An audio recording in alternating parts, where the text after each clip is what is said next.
Good afternoon, everyone. Welcome to the biology department speaker series. We have a new speaker today. I am so glad to present today one of my close friends, Dr. Ruben Piñero. Dr. Piñero Fuentes was born in Bayamón, Puerto Rico. He obtained his bachelor's degree in natural sciences at the University of Puerto Rico, Rio Piedras campus. He later completed both medical school and his specialty in general psychiatry at the University of Puerto Rico Medical Sciences campus. Dr. Piñero is a diplomat of the American Board of Psychiatry and Neurobiology since 2017. He has worked both hospital and clinical setting at the Rio Grande Valley since completion of his training. He currently works as a staff psychiatrist at Tropical Texas Behavioral Health and provides mentoring and supervision for psychiatric residents as part of volunteer faculty of the University of Texas Rio Grande Valley School of Medicine. And now he is here to talk about test anxiety and tips on how to overcome it. And I am sure that he will also share some of his own test anxiety experiences throughout his training and career. Thank you so much for joining us, Dr. Piñero. Thank you for that warm welcome.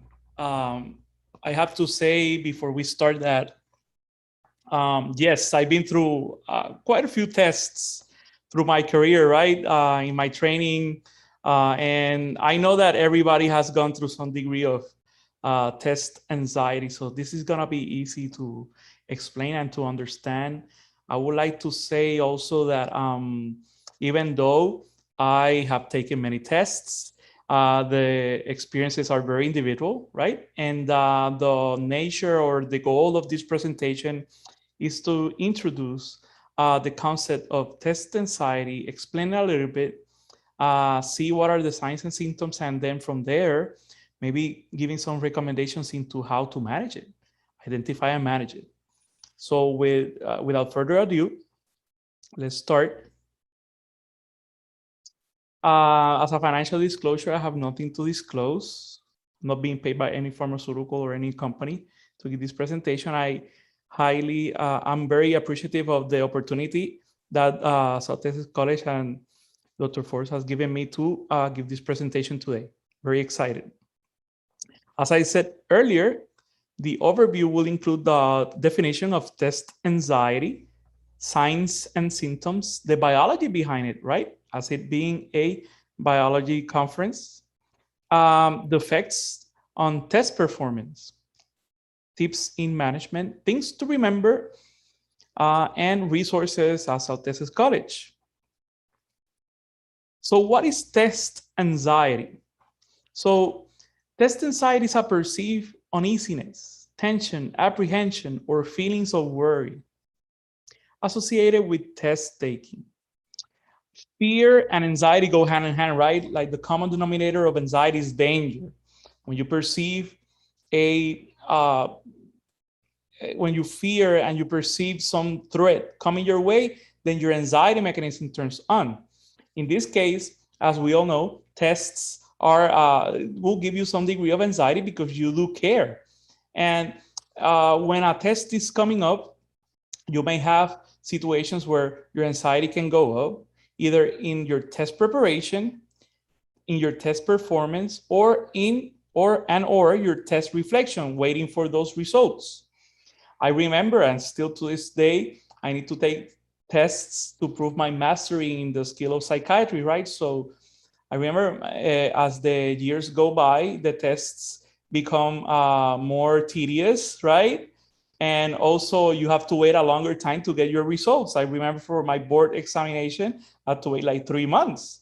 And those 3 months, you can have brings of the anxiety coming. The uncertainty of the future certainly will fire that amygdala into attention, and all that tension can carry over, right? So test anxiety is very common at each stage. Usually when you think test anxiety, you're thinking about the time that you're sitting down and taking the test, but that may not be the case. You may have the worst anxiety hours or days before the test, right? Not sleeping well, not eating well, or stress eating, or even after the test, right? Waiting for those results. So test anxiety is a little bit more complex than the name implies, but at the same time, it's something that maybe every scholar can identify to, and something that definitely they have experienced in some kind of degree.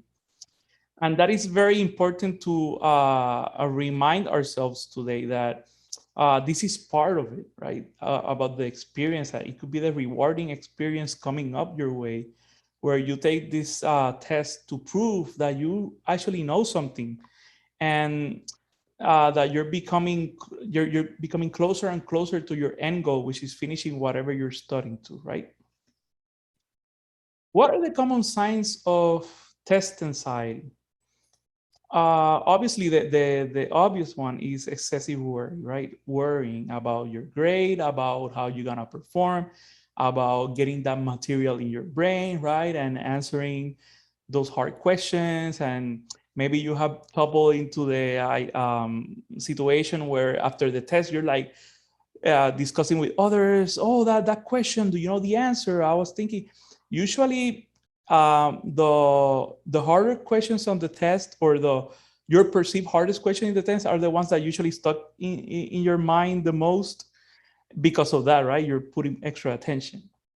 Another common sign could be lost sleep, right? Those days before the test, or the day before the test, sleep is crucial, right? And you're gonna see sleep coming over in a couple of slides, because it's that important, right? You can have appetite changes. Either you can stop eating, your appetite becomes a little bit off, or you can start stress eating. Brain fog, very common sign of when the anxiety is overwhelming or impairing you. You know the stuff, you see it on the test, and now poof, like a mental cloud comes into your way. It's like complete fog, your mind going blank. And obviously during the exam is when it can attack the most. And obviously the classical fight or flight symptoms, shortness of breath, sweating, abdominal upset. I'm gonna discuss that in a bit. So as you see, these are common signs, but are not the only signs or symptoms of test anxiety. And they share similarities with every other type of anxiety, right? Basically, anxiety in general is a state of hyperreactivity to a perceived danger, okay? And in this case, the test becomes that perceived danger. What's the biology behind the test-taking anxiety, or any other type of anxiety? Actually, it's the same mechanism. It's the fight or flight response. And where does this come from when you hear fight or flight response? These are our biological roots of survival. We need this mechanism in situations where there's an actual danger, right? I usually tell patients I topple upon with anxiety disorders, if you find yourself in a situation where there's danger, let's say gunshots, for example, right? You don't have the luxury to start rationalizing, like thinking, is that a gunshot? Should I go there? Let me take a look. You want your body and your mind to respond quick to the stress. And how does it do that? We're gonna discuss that in a little bit, but basically what it does is shuts down your thinking brain, that rational brain. You don't have time to reason. You perceive the danger, it's either you run or you defend yourself. And all this battery of organ systems become activated into, like if you see Star Trek or any battleship movies or series, they go into general quarters, right? Attack position. So basically your body and your mind is preparing to either defend themselves, just run away, right?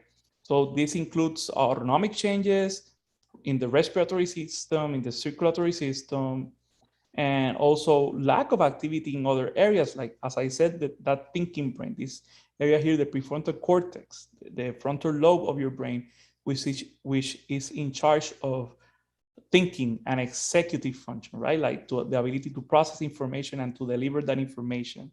So when you think about it, this area of the brain is definitely the one that you do not want to shut down when you're taking a test. And that is where it becomes the problem. When the anxiety starts to hit hard, or to the point that it becomes problematic, it can definitely make an impact in your ability to focus on the information at hand, to focus either when you're studying the subject or taking the test, and the repercussions in your memory and the way that you can present that information get significantly impaired. Okay. So if you take a look at this diagram, I try to find as simple as a diagram as possible on the stress response system. You have the brain, right, which is in charge of overall functions of your body. The hypothalamus, through the coordination with the amygdala and other centers, releases hormones, okay, that in turn send signals to different organs through adrenaline and cortisol to take some commands into your body. For example, your heart will start racing, the heart rate is gonna go up, your blood pressure is gonna increase, so those arteries are gonna become smaller and smaller in diameter to deliver that blood efficiently. You're gonna have a dilation of your lung. Okay, so in that sense, you're gonna start to breathe faster because you need that breathing in a typical stress response.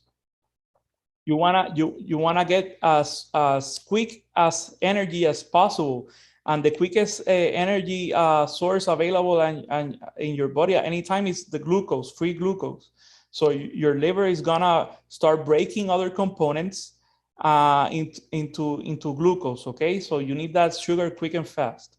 And your digestive system impressively goes down in activity. However, this is to take lightly because in occasions that could mean that you can have what is called reverse peristalsis, which is your digestive system will want to expel whatever is on your stomach, for example. That's why you can get nausea and vomiting or diarrhea as a stress response. Get it out, you may become a little bit lighter, but you want to run.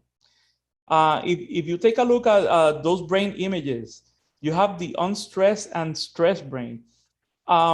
Usually when stress attacks, as I said earlier, your frontal lobe, which is responsible of decreasing that response, may become blunted, and actually becomes blunted.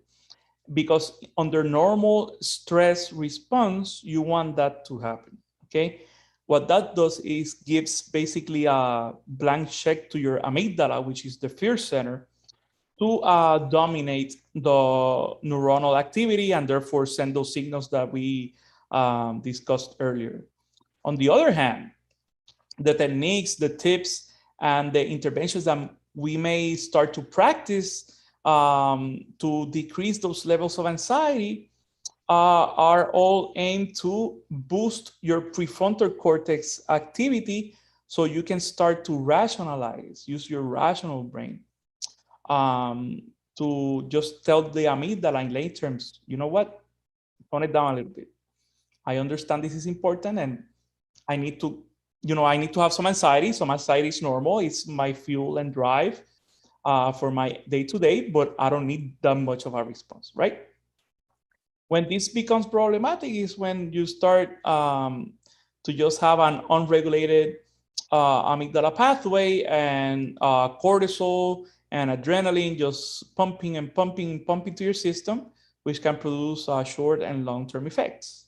And the outcome could be, unfortunately, that you're not able to do your 100% on the test, even though you may know the material.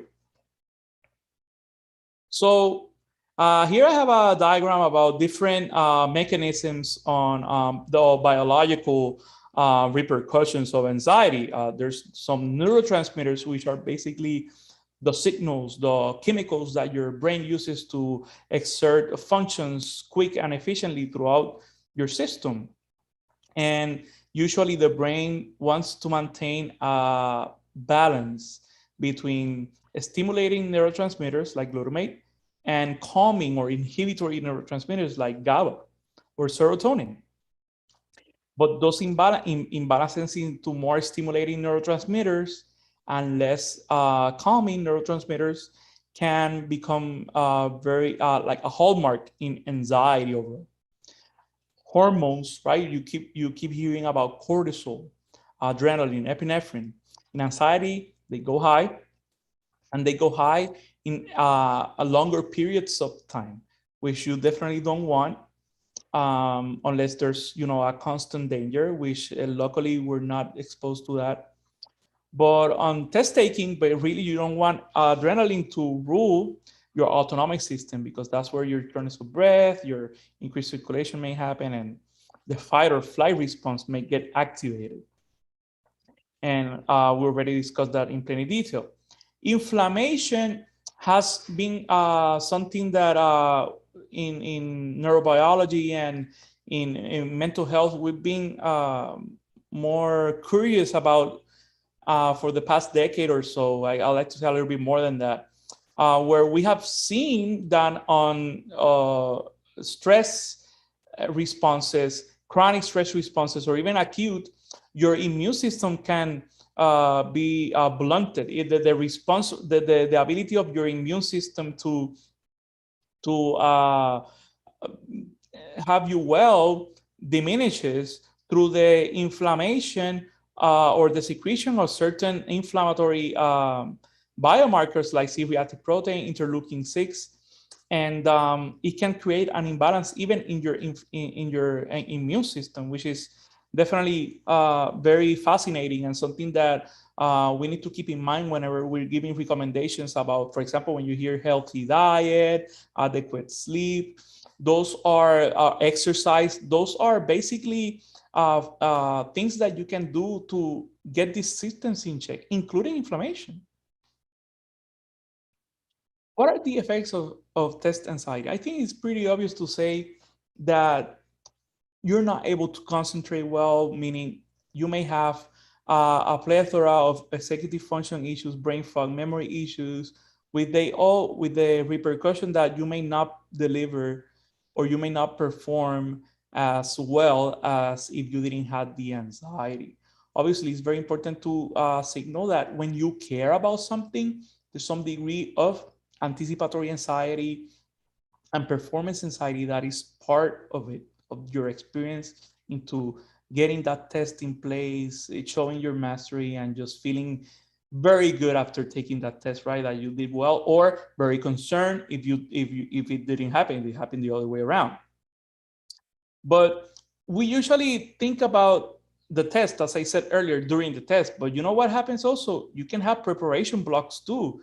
Let's say, for example, you have a big test coming up and you want to sit and study. But obviously, one of the things that many educators try to emphasize is you have to be proactive instead of reactive on the material. If you can study the material ahead of the class, even that will give you an edge, because then when the professor is talking about the subject, your brain's gonna be, hey, wait a minute, I think I don't understand this incorrectly, and then the questions start to arise. And usually, people that ask many questions or have the bravery, right, to ask these questions real life during the class, they do show you, even they're asking questions, they usually show you their mastery because they're already processing that information versus you going to the class like empty-handed. So what happens is when the anxiety hits in the early stage, that ability that you may have to get that information processed in your brain may be impaired from the start, okay? And that may transition into having this negative connotation that you're not gonna do well, right? I can't study, I can't focus. You start to get these negative thoughts. I can't focus, I can't study, therefore I'm gonna fail this test as I failed all the tests before, and yada, yada, yada, right? Those negative thoughts starts to come up. And procrastination can happen, okay? And I want to pinpoint procrastination because procrastination is one of the earliest or most recognizable signs of behavioral change that is usually associated with you're not gonna do as well. Procrastination is basically, in test preparation, is delaying studying due to unconscious drives to avoid anxiety, doing other activities rather than studying. those things that you never done before, and you know they're there, and you need to get it done, like the laundry, all that stuff. Now all of a sudden, when you sit to take to study for the test, now you want to do it, right? This can lead to waiting to study at the last minute. And those cramming sessions are very stressful for multiple reasons. First, starts to secrete more adrenaline and cortisol. You get more anxious. And second, you're not gonna rest well. Those signs that we just talked about are gonna pop up. And psychologically, you can have a disadvantage where when those negative thoughts hit your mind in the sense of, I'm gonna fail this test, can get evidence into, well, I did procrastinate. So the failure, guilt, those guilt trips can actually be fuel to that fire, which is the test anxiety. But time management is a huge stressor. So I think that I think one key thing to remember is early preparation. It's definitely key to attenuate or to decrease those levels of anxiety if they start popping up in the as you get closer to the test. What could be other causes of test anxiety? Bunch of things, but out of the most common, so lack of skills into how to take the test usually gets better with experience. The more tests you successfully pass, the better you become at it. That's why practice is the key. Pressure, your own pressure. I wanna ace it. I wanna do well. I wanna pass this class. Family, he's in college. She's in college. She's not passing a class. Oh, she dropped out. Friends, classmates, it can come from wherever, but it will come. Past experiences also play a part. Unfortunately, this could become a snowball effect. If you start having failure in one test, it can transition into negative thinking into the next test, which is gonna validate if you fail, that thinking that you're not gonna pass, and it can backfire quickly. So in summary, all these factors mentioned will contribute to it, okay? But it's always important to address that anxiety is expected, it's part of it. You care and you want to succeed. However, excessive anxiety is the one that will avoid you showing your mastery in the subject, lead to physical, psychological, and social ramifications, and will probably require more interventions to improve the outcome, okay? So what are some keys to prevent? I usually, as a medical doctor, we learned that the most efficient way to treat a disease is to prevent it. And I'm an advocate on mental illness. I know that as in my field is highly stigmatized. Not everybody wants to talk about it or seek help. So I think that the opportunity that Dr. Forrest and SDC has given me, I will make sure to help you guys understand that this is something that you can ask for help, but maybe even if you don't have it right now, if you don't have a test coming up, or you don't get that anxious that you say, I can do this, right? Prevention is always the key. And you want to make sure that you have all those things that you can do in order to diminish that anxiety on top. You want to be sharp, and you want to make sure that you manage your self-care, you prepare well beforehand, you use your time efficiently, your study environment is sharp, and maybe you want to add some study strategies to make your time in the test more efficient. So time management and preparation. This was my approach in college, and I think I did pretty well, right? Finishing all the stuff like for a bunch of years. I studied every single day, even if it's 30 minutes or less, or an hour. I usually try to plan myself like an hour or two at least. When I was in college, I had the luxury that I was studying full time, but I do understand that many people study part time, they work and study. But I think that this approach can still be very useful for a lot of people. When you study every single day, even if it's not even ahead, I used to try to see what was the topic of tomorrow's class, for example, and I try to at least glimpse through it. Okay, but even if you don't do that, studying every day will give you an edge. When the negative thoughts come into your mind that I'm not gonna pass this test, you can tell to yourself immediately, hey, I'm studying every day. So I've seen this, right? I'm reviewing, I'm on top of the material. So I'm ahead of the game. Okay. That can give you a psychological edge in positive affirmations. Positive affirmations are a quick and efficient way to use your communication into boosting your prefrontal cortex, into becoming more active. That's why you see all these self-help books or affirmations and look to yourself to the mirror and tell you something nice. Those things do actually work. And there's studies that show in functional magnetic resonance imaging that when you do positive affirmations every day, or you cancel negative thoughts with positive thoughts that are coming through your voice, you will recycle that information in your sensory output through your ear. That's going to activate some temporal lobes, and then your frontal lobe will start to recognize, okay, this is positive, so I'll fuel on it. Okay, so it does have some biological and very cool way that it works, but it does work. And obviously, in time management and preparation, set goals and timeline for study. If you can organize your day, it will bring some good outcomes. I usually, when I discuss the social rhythm with my patient, often I get this complaint that I don't have time for this. Say, we usually do have time. It's just that we're not allocating it. We're not separating that time into self-care, into relaxation. We come very busy from or very tired from work, and we just want to go to sleep. But there's a big transition there of time that, if you use it efficiently, can protect you from tiredness and other implications that can come in the future. And in this case, test anxiety. Okay. What can you do days before the test? You obviously, I usually try to encourage, when I see college students or high school students, even, or any other type of student, you wanna be on the weeks or farthest away from the test. That's where you crunch the material the most, and you start to taper down the amount of time or effort you give to the studying. You should be brief reviewing by the time. What you don't know the night before the test is, forget about it. Just have a good rest, and at least the things that you know are gonna come out more easily when you're very well rested. You have to eat right, sleep well, and I had to add here, keep your routine in place.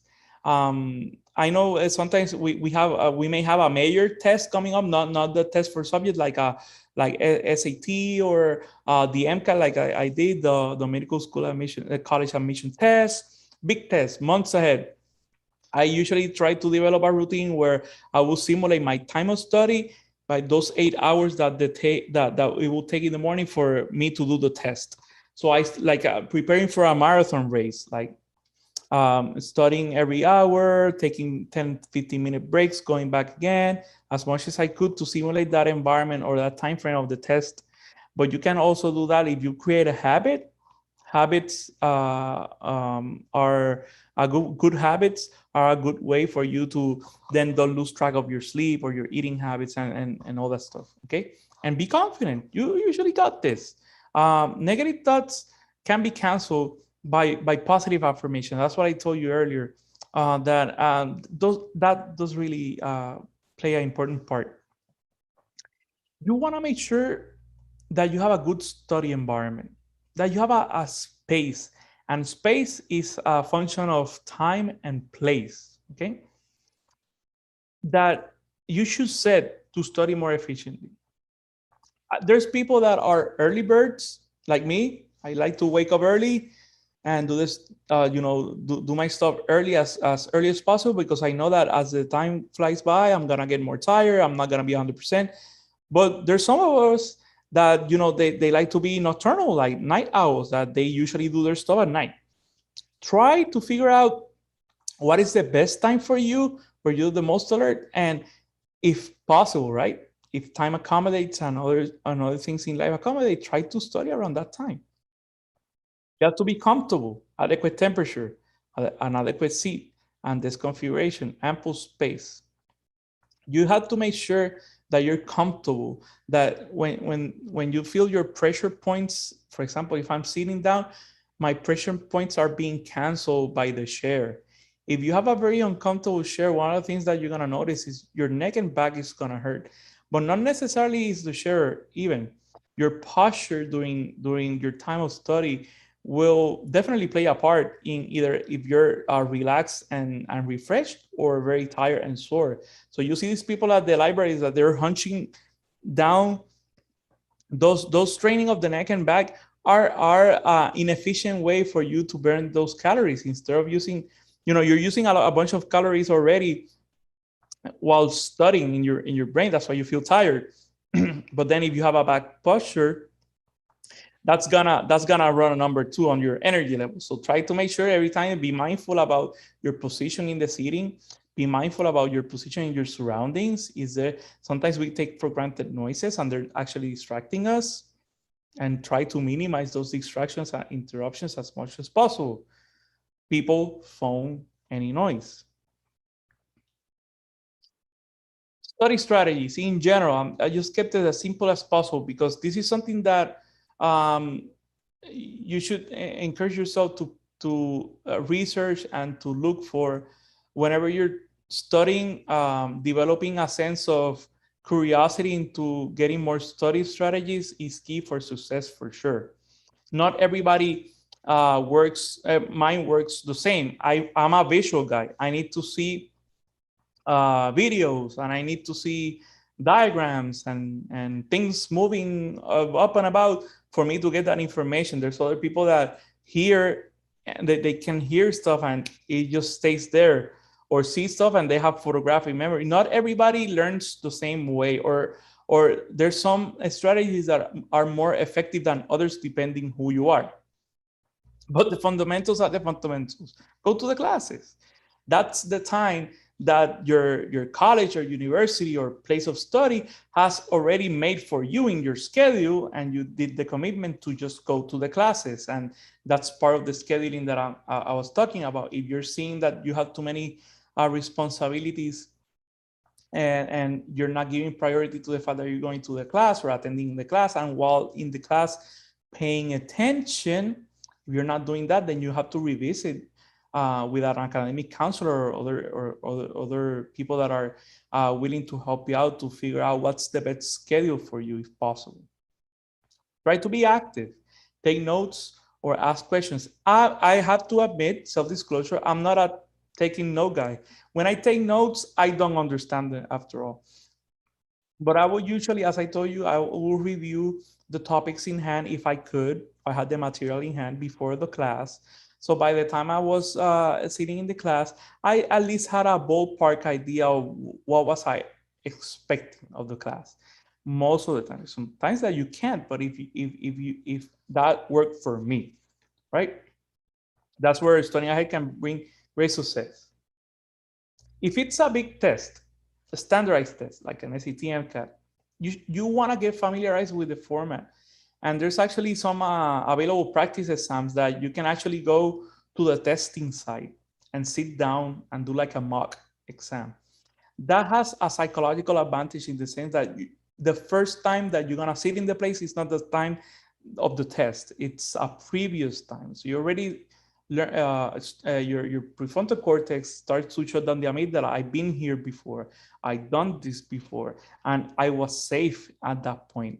I was super okay. So you start unconsciously, those images and those experiences will start to close down that anxiety, versus this is the first time, where's the restroom, where is this, where I can write the computer software. There's some those standardized tests. They have a set. The calculator is over here. The other things are over here. So if you try to figure out that while you're taking the test, you're being inefficient. If you can get ahead and practice even at the setting and take the time at the setting, can bring you a good psychological advantage. Okay, and also, surprisingly enough, this is a recommendation. see what they're gonna ask you. The topics, usually these tests have like outlines and study guides, right? About the material that they're gonna test you on. But you really wanna check that because maybe you're studying something that is not gonna, there's not much weight of it on the exam. So you wanna go for the things that are the priorities in the exam to the things that they may ask you, but the percentage of that material, it may be very minimal versus other things that maybe you're not studying enough, that they're gonna wait a lot on the time of the test. Keys of reducing anxiety: be fair with yourself. Anxiety is expected after all, if you care. If you don't care, usually that anticipation or that anxiety may not come that strong. But if you do care about something and you're passionate about what you're doing, you're gonna get some psychological pressure. And as I said before, it's all about the balance. Um, and the real significance of testing, because they are testing you right at the test, seems obvious, but it is the most accepted way right now to prove your mastery of the subject. And mastery comes with repetition, practice, and failure also. Failing a test is a life experience, and it can teach you. Obviously, you can see the glass half full and say it can teach me some things that I may take into consideration the next time I take a test. And therefore, if I practice those things and take care of those things, I may do better in the future, right? Um, you can also practice the relaxation techniques. And I usually like to talk about mindfulness. And mindfulness is basically an easy way to pay attention to the present time. I'm here talking to you guys, giving a presentation, sitting in the chair. I can start appreciating the way that my bag touches the chair, how comfortable or uncomfortable I may feel right now talking to an audience that I don't see, which is new to me because of the pandemic, and so forth. So it's basically paying attention to the presence without the present without judging. So it may easily be you may easily do a situation where you're very anxious and you can start noticing that anxiety and how the anxiety is making your heart to race and your hands to shake and your tummy to ache. It rhyming there. So basically, by paying attention to the moment and the bodily sensation, it can actually distract you from those thoughts that are actually responsible for all those sensations. And it can actually keep you grounded. When I say keep you grounded, in sometimes when the anxiety becomes very overwhelming, you start to have racing thoughts, which is like you start to think about just everything that can happen or will happen or didn't happen, or it may just happen, right? Like the what if syndrome, as I call. Did I do this? Did I do that? I should have done this. I should have done that, blah, blah, blah. And what happens is those things are not concrete. You cannot just hold them and say, okay, I'll deal with this. And why? Because usually there are things that are either irrational or very abstract when anxiety is running high. So by paying attention to your bodily sensations and other concrete things, you can actually refocus the attention on the present and just acknowledge that and say, okay, so I understand and I acknowledge without judging that I'm anxious at this time, but this is the time that I want to study right now.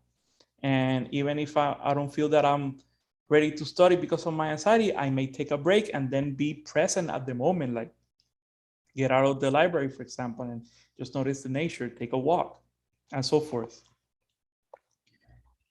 You can do and you can research about ways to relax, but I just included a couple of very neat ones that are easy to find out more information about, like progressive muscle relaxation, tensing and relaxing a specific muscle groups, or even do breathing exercises, yoga or yoga breathing exercises or pranayama. There usually are mantras and other activities that you can be completely immersed and focused into different postures or breathing techniques to improve your, in the case of yoga, even your physical state. And here you have a good summary and diagrams of how to manage anxiety and self-care. I think that self-care is something that we take granted the most, and is the thing that sometimes we can fail when we're studying. I remember in medicine school, I have to be honest, self-care was the bottom of my priority at first. I needed to get that information crammed as quick as possible, but it was to the expense of my nutrition, my sleep, lack of exercise, and so forth. And once I figured out I wasn't being effective, and you start to modify those simple things that you were taking for granted, you can see a big difference. The point here is you should develop a routine. You should always talk to others. You're not the only one going through this. So that's the good thing about having classmates.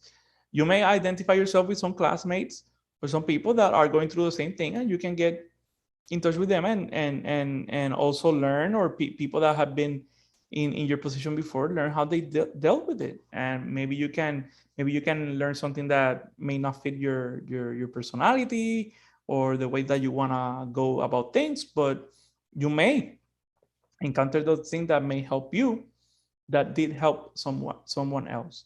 Obviously, taking care of your mental and emotional self-care is completely important. uh, as a mental health advocate and practitioner, I always emphasize that a good mind means a good body and a good life, and the other way around.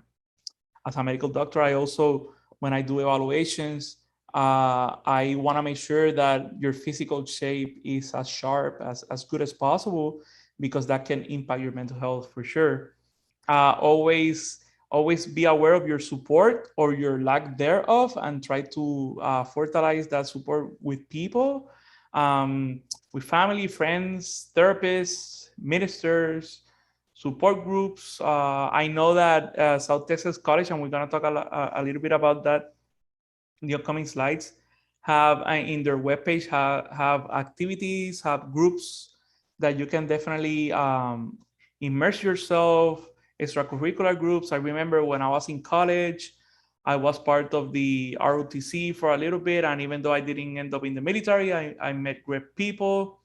I actually learned how to make presentations quick and efficiently, and that's something that I'm using today. So I'm grateful for that. But long story short, there's definitely ways that you can unwind the stress of the day by the fortune of support. And obviously, a spiritual self-care, that's very important. If you practice a religion, don't lose track of that. What are your core principles? Even if you don't believe in anything or you're atheist, there's always something about the moral and spiritual flow and definitions of your life that you really want to make sure you don't lose track of that as you go through your college experience, or whatever education part or whatever education step you're going through. So, points to remember: study and prepare in advance. You actually need to know the material, right, before challenging the anxiety when it comes to that. You don't know anything. Yeah, I did this study for this. Polish your test taking skills. That will bring an advantage later on. Practice, practice, practice, and get to know a little bit about yourself. Now, with the things that I've discussed today, hopefully you'll be able to appreciate a little bit more, or identify yourself with some things or pointers that I did mention. And the good news is, as we discussed all that, there's always a way to harness it, right? Anxiety can block you or limit you, but can actually empower you into achieving whatever you want to achieve in the future. And at the end, just remember, tests are the way for you to show that you master the subject. So at South Texas College, there's quite a few resources, or in any other academic environment that you find yourself in. There's always academic counselors, professional counselors, and other services that you can use. And I know, and I know people don't use it as they should most of the time, because they fear, if I go to the counselor, they're gonna tell my professor, they're gonna tell this and that, which is completely not true. And I know in my clinic, when I see people that are in their college time, one of the first things that I ask them is, did you talk to the counselor already? Did you engage in the wellness services that your school has or your college has? Oh, do they have? They definitely have. I think that one of the greatest hallmarks of education in the past couple of decades has been the acknowledgement of the need for this. And the more resources you have available for your students, the better they will do. And obviously, laws have passed, the American Disabilities Act and other laws that take some shape from the ADA. Their main focus is to appreciate that we're not created equal. Everybody has their way to go through things. Everybody has their unique learning curves and psychological processes when they deal with stress and with college life, which is kind of stressful. Um, and therefore you have to quasi individualize the flow of the courses, how many credits you can take in a semester, etc., in a way that it can make everybody's experience as smooth as possible. And I know there's some counseling and study services available, because not even is that not only it's the law, colleges and universities and other educational entities have seen the benefits of this. So I know, for example, I did a quick search yesterday and I saw some workshops at STC that are awesome. Actually, this morning there was one, Keep Calm and Defeat Procrastination, which is something that we discussed earlier today, Road to Academic Success, and other things that you can definitely get instructed to, that will bring more tools to your arsenal whenever you're dealing with the test taking anxiety, which, as we know, it's part of the test itself. Okay, and here are some other reference resources. Many universities and educational places have reviews and tips on overcoming test anxiety. And I hope that this quick presentation has enlightened you a little bit into getting more curious about researching and identifying some things that you may be going through, and then take quick action. And as always, if you always if you're hesitating about, if you're thinking, should I not get like help, you should go ahead and ask for help. Many people when they're trying to get mental health services, they ask themselves, should I need it? And the thing is, for therapy, counseling, it can help you at any stage, even if you're not going through this, because you can learn some skills to keep you well if you're doing well, or to intervene quickly and efficiently if you ever become a victim of test anxiety. Okay, and I think with this we can go ahead and go to the question section.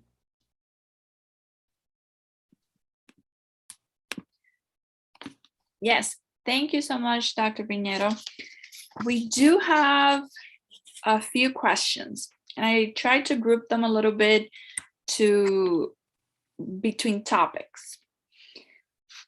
First, Lauren Sanchez is asking, do you think test anxiety has increased over the years compared to maybe 10 years ago, 5 years ago? Has that actually increased? That's a great question. Actually, that's something that when I started practicing psychiatry, I saw how it evolved during the years. For example, I remember when I was growing up not so long ago, uh, my high school was just like a regular high school, right? You go, you get high school classes, and you graduate and go on to college. But now I see kids and teenagers taking college classes in high school, right? Since their freshman year, which is mind blowing. I wish I could have that opportunity to get as much grades as possible when I was in high school. Um, but that can bring some challenges, right? And some anxiety, therefore. So I do think that it has maybe not increased, but evolved, where the academic opportunities with the since the age of the internet. And I remember when I used to research from encyclopedia, right? You have to go through these big books, and they would go through house through house, and you see the ads for these books with information that will get outdated. Now you can Google something in 5 minutes, you find a bunch of information that can bring itself the expectancy that you should know this, or you should know where to find this, so therefore I can test you on this. So I do think it has evolved to the better or for worse, right? We live in a society that is expecting for us to get the information as quick as possible, and to be and thankfully, not thankfully, but hopefully be able to process that information efficiently, so you can discern good information versus not that good information. That can bring some anxiety at the time of test taking, because the test can be a little bit more complex. It's interesting that we have all these resources at the tip of our fingers, but we still, in an anxiety situation, we still procrastinate, and we still forget to actually be confident. So another question that we have is by Rian Wyatt. Is test taking more common in people with anxiety problems or learning disorders? That is an excellent question. That's actually the case. If you have already a learning disorder, dyslexia, attention deficit hyperactivity disorder, you already have a psychological obstacle when you're processing information, getting that information processed, and feel confident about being able to show it at the time of the test. So it's not rare to see, it's very common actually to see people with ADHD or other learning disorders to struggle and become very anxious at the time of the test, and actually more at the preparation part, because they get frustrated easily about the fact that they're not able to capture that material and process it to the point that they feel confident they can show it their mastery at the test. Also, already people with anxiety disorders, they usually are running in a higher, they get startled or anxious more easily. So definitely any situation that may bring anxiety to everyone will bring a higher level of anxiety, somebody that their anxiety levels are already higher than the rest. So the short answer to that is definitely yes. Okay, how about Daisy is asking, if you have test anxiety, you have identified a lot of the signs for test anxiety. Does this mean that you are more susceptible to other types of anxiety? That's a great question, actually. The answer could be yes and no.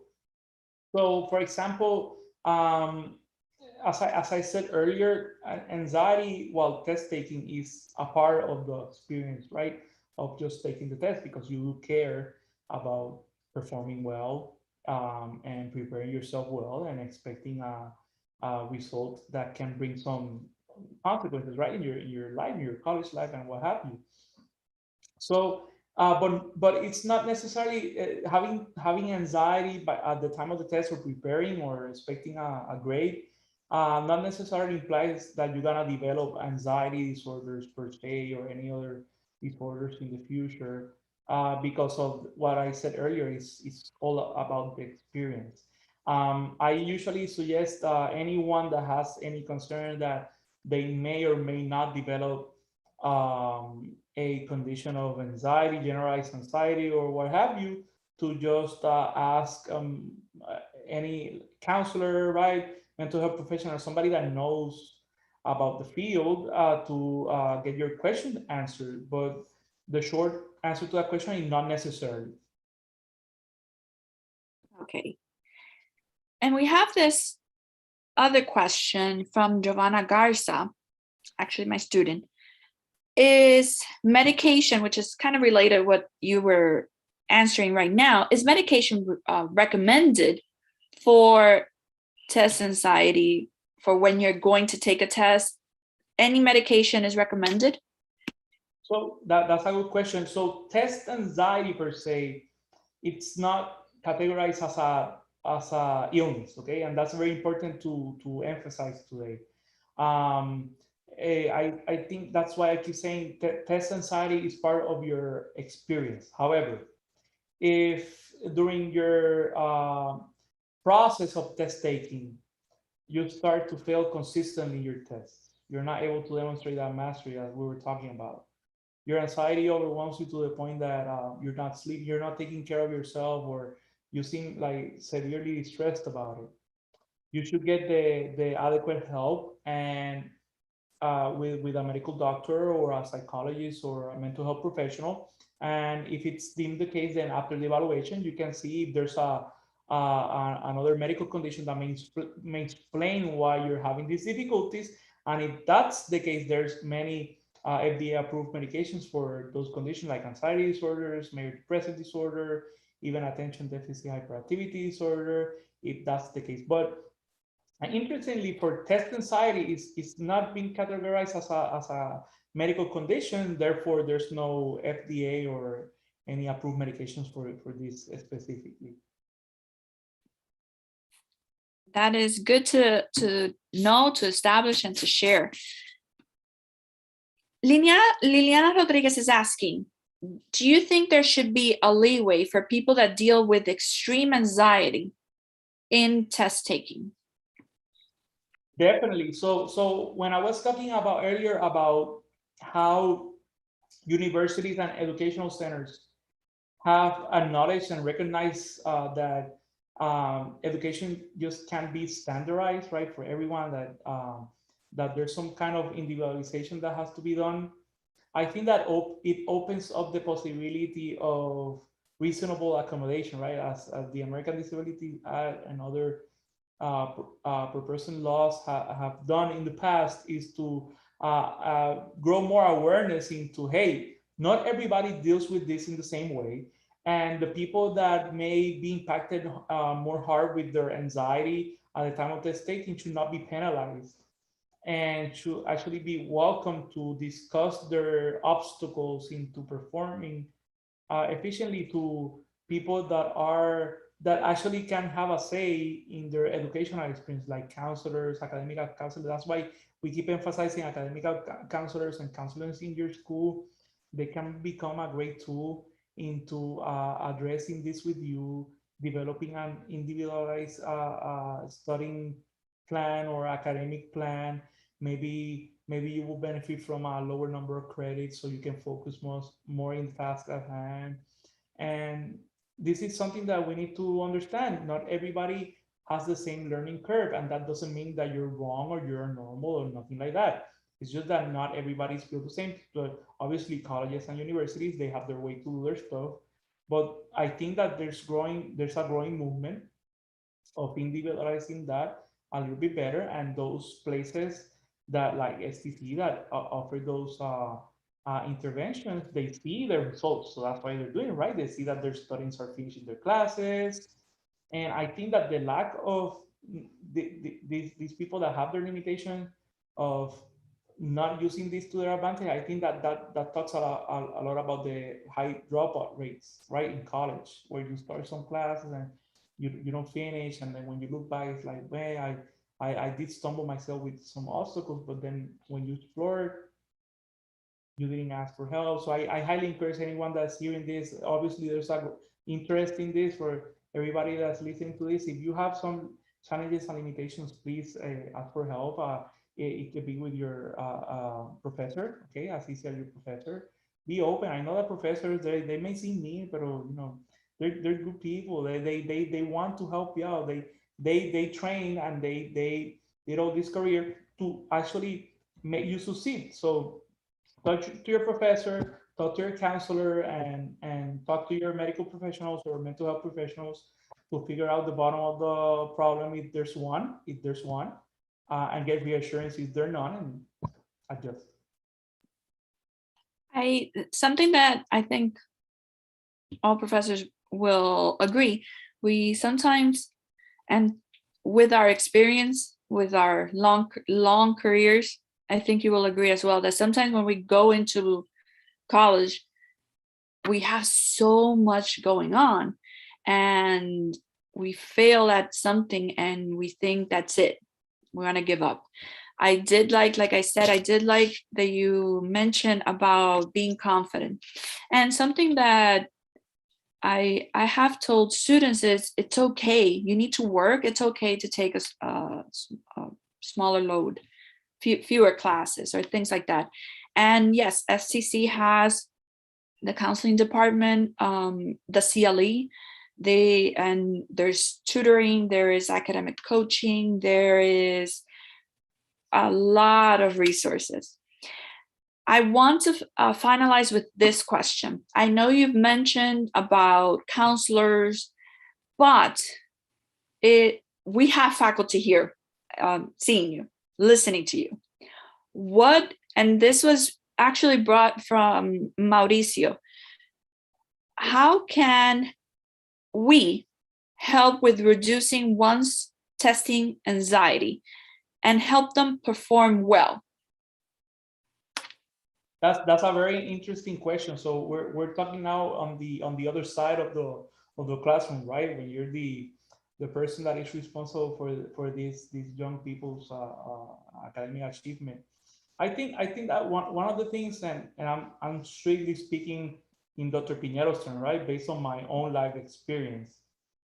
What I found out about the professors that I remember the most out of my college experience and later on medical school and my psychiatry training, you usually remember those that had that caring, like that way to be and like caring, just caring with you. That if they saw students not performing as well as others, they will approach these students in a warm and open manner. Hey, I'm noticing that you're below the average of the class. What have you thought it's going on?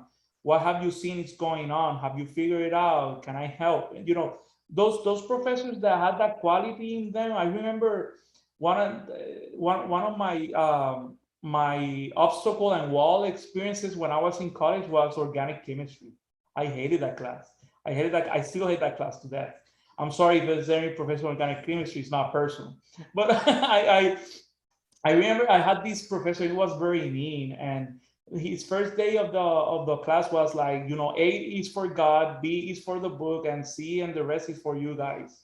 I remember that professor in negative terms. But then I failed that class, and I never failed a class in my life before that. So I went, you know, the valedictorian in my high school. I was nailing it, you know, success, boom, an F. And I remember that I was like, this is it, right? This is over. I'm not going to be all those negative things. I'm not going to be a doctor, blah, blah, blah.